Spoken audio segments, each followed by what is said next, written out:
예, 안녕하세요. 저는 자유전공학부 졸업생 김대현이라고 합니다.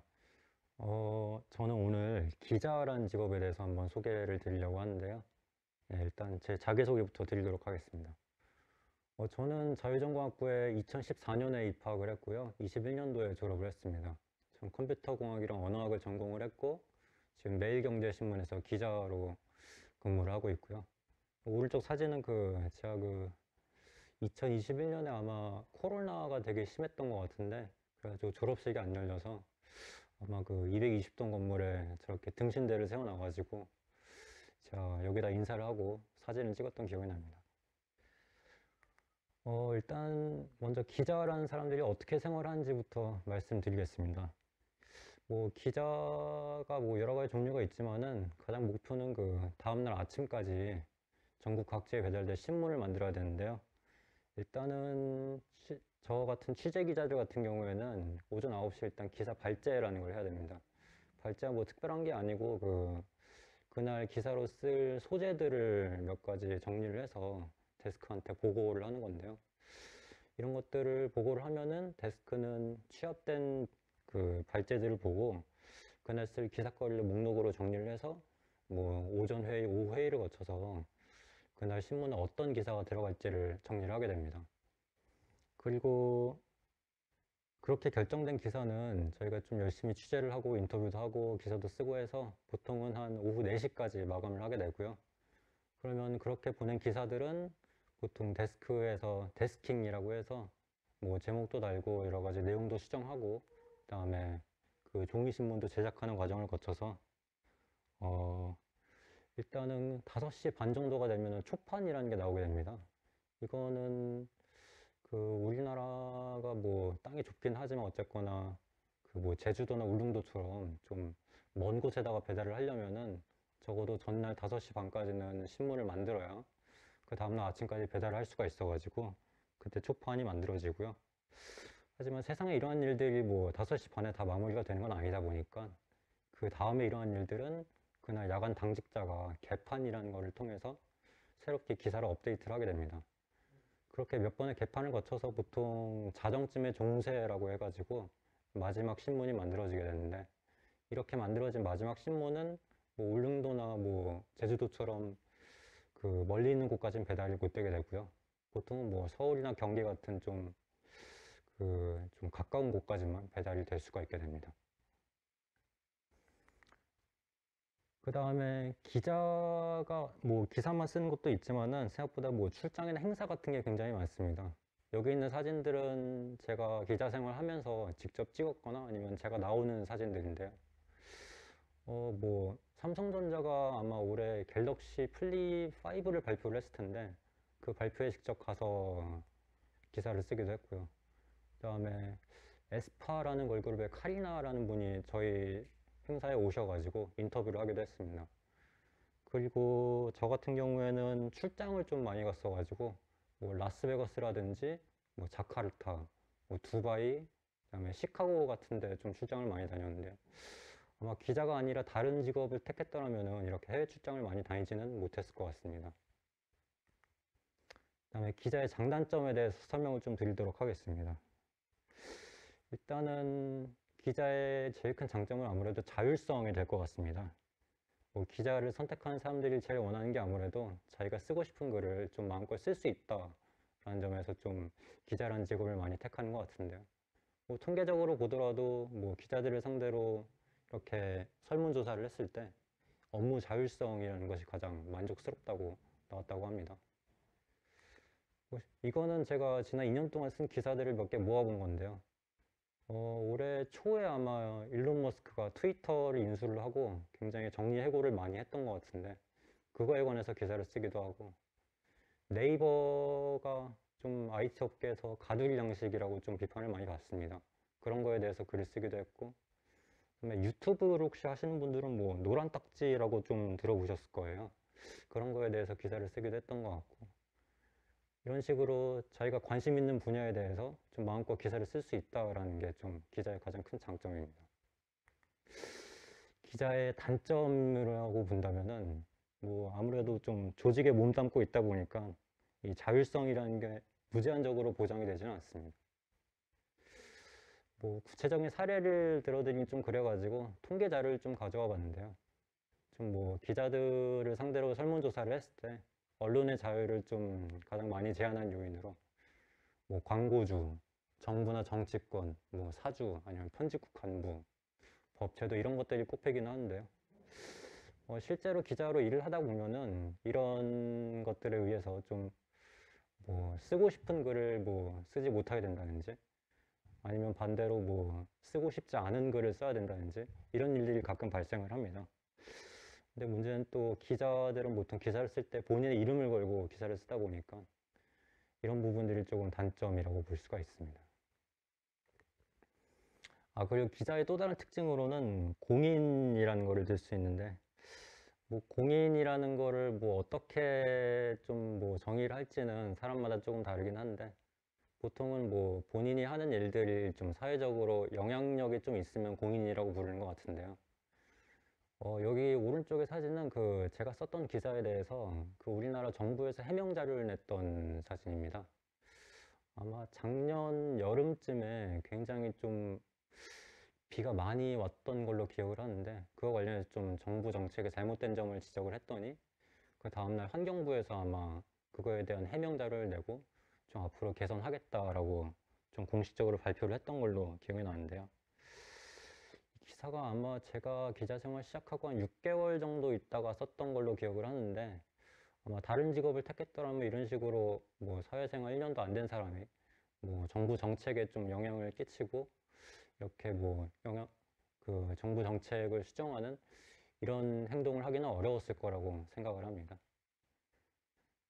그리고 공인의 또 다른 특징 중에 하나가 좀 뭐 사람들한테 좀 얼굴과 이름이 좀 많이 알려진다라는 특징이 있는데, 음, 여기 오른쪽 사진은 한 10년 정도 전에 좀 굉장히 많이 화제가 됐던 인터넷 사이트인데요. 뭐 충격 고로케라고 해가지고 요즘 뭐 언론에서 나오는 기사들 중에서 좀 뭐 지나치게 좀 자극적이고 좀 클릭수를 유도하는 그런 기사들을 좀 모아가지고 어떤 뭐 언론사가 좀 그런 기사를 많이 썼는지 이런 걸 모아둔 사이트가 있었습니다. 뭐 이런 것들이 사실 뭐 기자들의 의지로 일어난 일은 아니지만은 어쨌거나 이런 걸로 인해서 좀 기자들에 대한 좀 사회적 인식이 안 좋아지고 그런 것들이 좀 뭐 본인의 의지와는 상관없이 계속 행해진다라는 점에서 이런 것들은 좀 기자의 단점이라고 볼 수가 있겠습니다. 그리고 기자의 또 다른 장점으로는 그 많은 분들이 모르시던데 그 출근이라는 게 따로 없습니다. 기자들은 보통 현장 근무를 하게 돼가지고요. 여기 오른쪽 사진에 보시면 여기가 아마 서울중앙지검 기자실일 텐데 기자들은 보통 뭐 본인들 회사 사무실이 아니라 본인이 맡고 있는 뭐 단체나 뭐 기업 같은 곳에 있는 기자실에 출근을 하게 됩니다. 뭐 저 같은 경우에는 보통 삼성전자를 보통 출입을 했어가지고 그 시청 앞에 있는 삼성전자 기자실도 보통 많이 갔던 것 같고요. 그리고 사실 기자실에 하는 게 의무사항은 아닙니다. 뭐, 오전 9시까지 뭐 기사 발제만 하고, 그다음에 오후 4시까지 기사를 써서 보낼 수만 있으면은 사실 어디서 그 일을 하는지는 별로 그렇게 중요하지 않기 때문에 뭐 재택근무를 하는 경우도 많이 있고 그런 점이 좀 기자의 장점이라고 볼 수가 있고요. 단점이라고 하면은 출근이 없는 대신에 퇴근도 없습니다. 이 오른쪽 사진이 아마 그 제가 찍은 사진은 아닌데 아마 여의도 무슨 국회에서 찍은 사진으로 알고 있는데요. 이거를 그 전문 용어로 뻗치기라고 하는데 국회에서 좀 중요한 인물들이 여러 가지 회의를 하고 나서 그 회의 결과를 좀 기자들이 듣기 위해서 지금 이렇게 앉아가지고 기다리는 모습입니다. 보통 당대표나 뭐 이런 분들이 나와가지고 백브리핑이라고 해서 여기 나와서 뭐 그 입장 발표 같은 걸 하기 위해서 기다리고 있는 건데 이거는 그래도 좀 뭐 사전에 좀 어느 정도 이런 것이 있을 거다라고 예상이 되기 때문에 그나마 좀 상황이 괜찮은 거라고 볼 수 있고 그 본인이 취재하고 있는 출입처에서 뭐 밤늦게 갑자기 사건이 일어나는 경우가 있습니다. 뭐 예를 들어서 뭐 본인이 뭐 국민의힘을 담당하고 있는데 뭐 밤 10시에 갑자기 국민의힘에 뭐 당직자가 사퇴를 한다 이런 일이 일어나면은 뭐 본인이 개인적으로 뭐 다른 일정이 있더라도 그 즉시 바로 기사를 쓰기 위해서 이런 쪽으로 가야 되는 그런 상황이 있기 때문에 그런 점에서 기자가 좀 단점이라고 할 수가 있을 것 같습니다.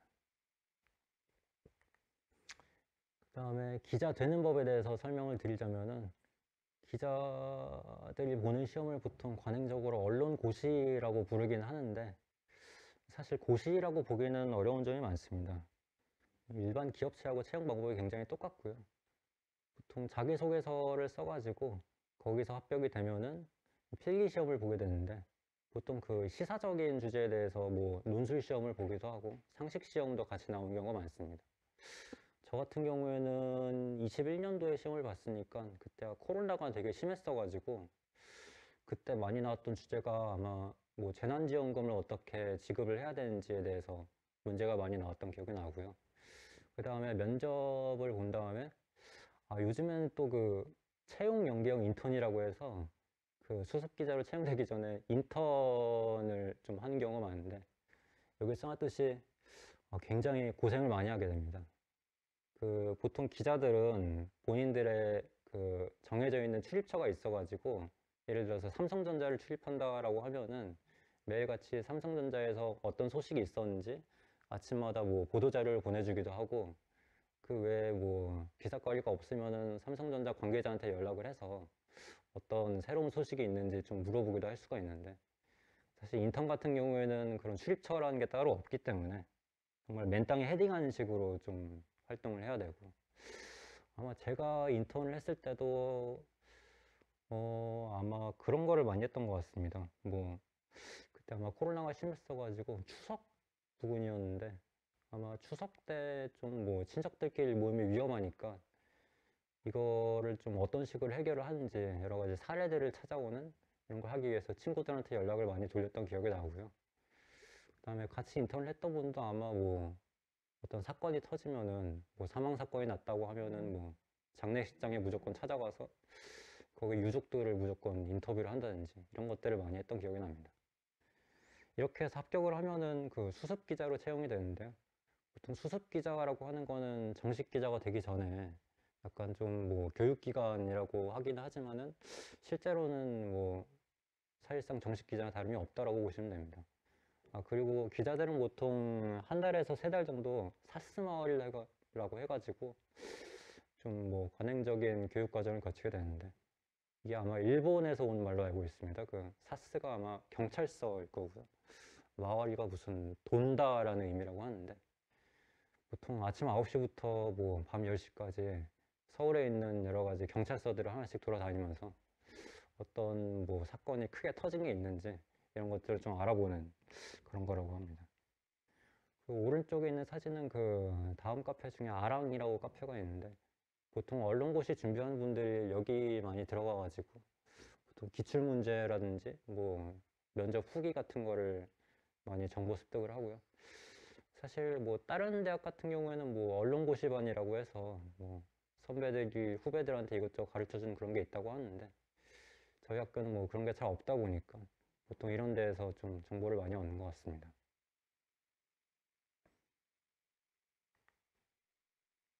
그리고 언론사에 취업을 해야 결국엔 기자가 되는 건데 언론사의 종류에 대해서 간략하게 설명을 드리자면은 보통 신문이나 방송 같은 건 좀 많이 알고 계시는데 통신사를 많이 모르시더라고요. 뭐 연합뉴스 같은 통신사들은 그 일반 독자들을 대상으로 기사를 쓰는 곳이 아니라 다른 언론사를 대상으로 기사를 쓰는 약간 뭐 기사 도매상 같은 거라고 생각을 하시면 됩니다. 그 외에도 뭐 경제 쪽을 주로 다루는 뭐 매일경제 같은 경제 매체가 있고 요즘엔 또 뭐 신문이나 방송 외에도 인터넷에만 기사가 올라오는 그런 인터넷 신문도 있고 요즘에는 또 그 동아 사이언스나 여성신문처럼 약간 굉장히 좁은 뭐 과학이라든지 뭐 여성 문제라든지 이런 것만 전문적으로 다루는 전문 매체가 많이 생겼습니다.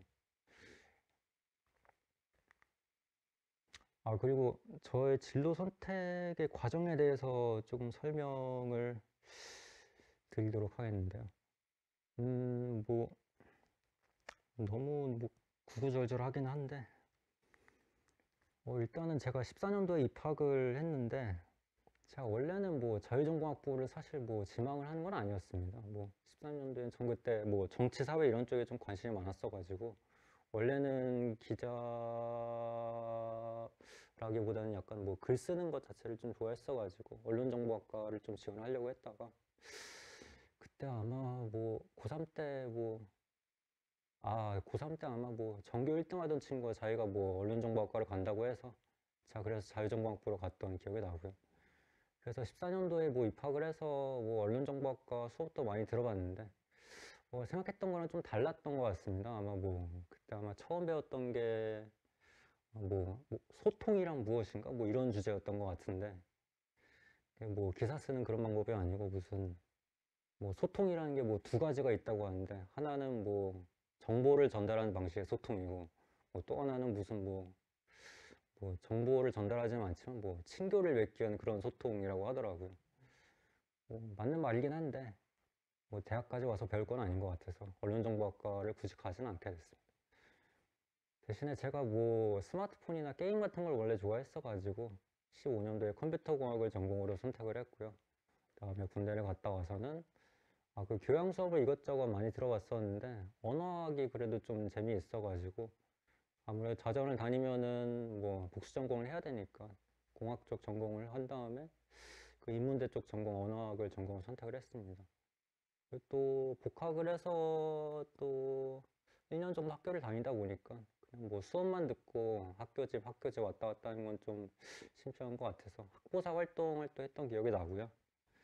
다음에 20년도에 아마 졸업을 한번 유예를 했던 것 같은데 그때 진로를 고민을 하다가 그 보통 컴퓨터를 전공을 하면 개발자를 많이 하는 것 같습니다. 그런데 저 같은 경우에는 뭐 프로그램이 그렇게 적성에 맞는 것 같지도 않았고 사실 그때 뭐 지금도 뭐 컴퓨터 전공하시는 분들이 많으니까 잘 아시겠지만 뭐 굉장히 좀 뭐 컴퓨터 공학도로서의 좀 진로를 좀 의심케 하는 그런 수업들이 많이 있습니다. 뭐 소개원식이라든지 뭐 창통이라든지 그런 것들이 많이 있는데 그런 수업들을 들으면서 좀 고민을 많이 하기도 했고 그래가지고 제가 그때 했던 생각이 당시에 뭐 타다 사건이라는 게 아마 터졌던 것 같은데 아마 뭐 이런 사건들을 좀 보면서 뭐 젊은 사람들이 이렇게 뭐 여러 가지 아이디어를 가지고 창업을 하더라도 좀 뭐 정부 정책에 따라서 좀 뭐 그런 게 좀 많이 막히는 경우도 많이 있고 그다음에 밑에 있는 게 아마 공인인증서 사진을 제가 가져온 것 같은데 좀 제가 IT 분야를 좀 좋아하면서도 좀 이해할 수 없는 IT 관련된 정책들이 좀 많이 생기는 거를 보면서 아무래도 기자로 취업을 해서 좀 IT 관련된 좀 정부 정책들이라든지 이런 것들은 좀 비판적으로 다뤄보면은 이런 것들이 좀 개선되는 데 도움을 줄 수 있지 않을까 해서 결국에는 기자로 취업을 하게 됐습니다. 그래서 마지막으로 후배님들께 좀 조언을 몇 가지 드리자면은 일단은 신입생분들은 좀 뭐 본인이 좋아하는 전공을 선택하라고 말씀을 드리고 싶습니다. 그 제가 자전 처음 입학을 했을 때는 그게 뭐 전공 선택하는 게 약간 유행이 있더라고요. 저 때는 약간 경제학이랑 그다음에 경영학과 가는 게 굉장히 좀 유행을 많이 했던 기억이 나고 제가 아마 군대 갔다 와서는 아마 뭐 컴퓨터 공학이랑 아마 통계학이 굉장히 좀 유행을 많이 했던 기억이 납니다. 지금은 또 뭐 다른 유행이 있을지는 모르겠는데 근데 약간 뭐, 남들이 하는 거를 그렇게 뭐, 많이 하는 것도 뭐, 나쁘지는 않다고 생각을 하는데, 그렇다 하더라도 좀 뭐, 본인이 뭐, 교양 수업도 많이 들어보고, 선배들 얘기도 들어보면서, 자기한테 맞는 전공을 좀 찾는 게 좋지 않을까 싶고요. 그 다음에, 전공을 선택하신 분들 상대로는 약간 좀 뭐, 포기하는 것도 약간 용기가 필요하다, 뭐, 이런 말씀을 좀 드리고 싶습니다. 이 오른쪽에 약간 제가 최근에 좀 재미있게 읽었었던 뭐 심리학 논문인데 뭐 논문의 주된 주제가 뭐냐 하면은 약간 뭐 말 그대로 포기하는데 좀 용기가 필요하다라는 내용이더라고요. 그 약간 좀 자존감이 낮은 사람들은 본인이 한번 선택한 게 있으면은 그거를 아무리 실패하더라도 포기하지 못하고 계속 시도하는데 오히려 자존감이 높은 사람들은 몇 번의 실패를 겪고 나면은 약간 다른 대안을 찾아 나선다라고 하는 그런 실험 결과가 있어가지고 한번 가져와 봤습니다. 그다음에 마지막으로는 뭐 자전 멘토링을 좀 적극적으로 이용을 하자라고 좀 권해드리고 싶습니다. 제가 학교 다닐 때는 아마 이런 게 잘 없었던 것 같은데 최근에 보니까 이런 선배들을 상대로 하는 멘토링 프로그램이 많이 생겼더라고요. 뭐 아마 뭐 저가 취업 준비할 때는 뭐 학교에서 하는 뭐 경력개발센터라는 거에 도움을 많이 받았던 기억이 나는데 그렇게 뭐 학교 차원에서 하는 것도 괜찮지만은 이렇게 학과 차원에서 좀 뭐 비슷한 경험을 나눴던 선배들의 얘기를 듣는 것도 굉장히 좋은 것 같고요. 그다음에 사실 뭐 졸업을 한 선배들 입장에서도 후배들을 만나는 게 굉장히 좀 반갑습니다. 왜냐면 뭐 학교를 졸업을 하고 나면은 더 이상 뭐 20대 초반의 젊은 사람들을 만날 기회도 잘 없기도 하고 뭐 저만 늙어가는 게 아니라 뭐 제 주위에 있는 사람도 같이 늙어가기 때문에 그리고 뭐 회사에 가봤자 뭐 다 저보다 나이가 많은 사람밖에 없기 때문에 아마 뭐 저뿐만 아니라 다른 분들도 비슷하게 생각을 하실 텐데 아마 뭐 대학을 다니는 분들 입장에서 졸업한 분들한테 이것저것 도움을 얻고자 연락을 하셔도 대부분 반갑게 받아주시지 않을까 싶습니다. 저는 제 발표는 여기까지고요. 혹시 뭐 제 기자라는 직업이라든지 아니면 제 진로에 대해서 좀 더 궁금한 사항이 있으시다면은 여기 있는 이메일 주소로 연락을 주시거나 아니면 뭐 자전 뭐 조교실이나 행정실 통해서 연락을 주시면은 제가 최대한 성심성의껏 답변 드리도록 하겠습니다. 감사합니다.